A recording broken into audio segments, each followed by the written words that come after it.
ఇండస్ట్రీలో హీరోయిన్ దశ మారిపోవడానికి ఒక్క శుక్రవారం చాలు.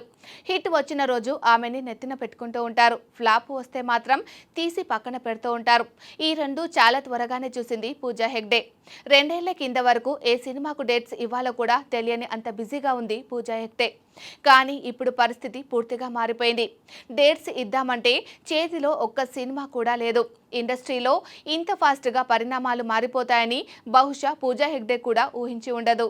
ఎందుకంటే స్టార్ హీరోయిన్ హోదా ఉన్న ఒక్క ఆఫర్ కూడా చేతిలో లేకపోవడంతో ఏం చేయాలో తెలియక సోషల్ మీడియాలో హాట్ ఫోటోషూట్స్ చేసుకుంటూ బిజీ అయిపోయింది బుట్టబొమ్మ. తెలుగులో అయితే ఈమె పరిస్థితి మరీ దారుణంగా ఉంది. ఒప్పుకున్న సినిమాలు మొదలు కావడం లేదు. మొదలైన సినిమాలు మధ్యలోనే ఆగిపోతున్నాయి. ఆ మధ్య మహేష్ బాబు గుంటూరు కారం సినిమా నుంచి పూజా హెగ్డేను తప్పించారు. డేట్స్ ఇష్యూ రావడంతో ఒక షెడ్యూల్ తర్వాత ఆమె ప్లేస్ను శ్రీలీల రీప్లేస్ చేసింది.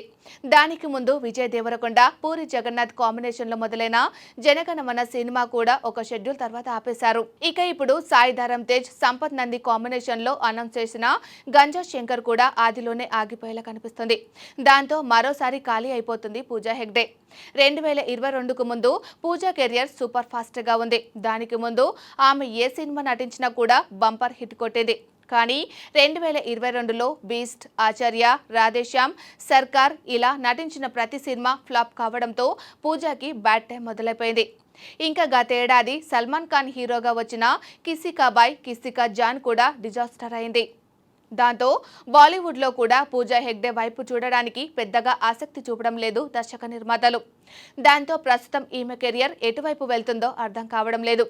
పూజా కెరియర్ దారిలో పడాలంటే ఏదైనా అద్భుతం జరగాల్సిందే. మరి ఆ అద్భుతం చేసే దర్శకుడు ఎక్కడ ఉన్నారో చూడాలి.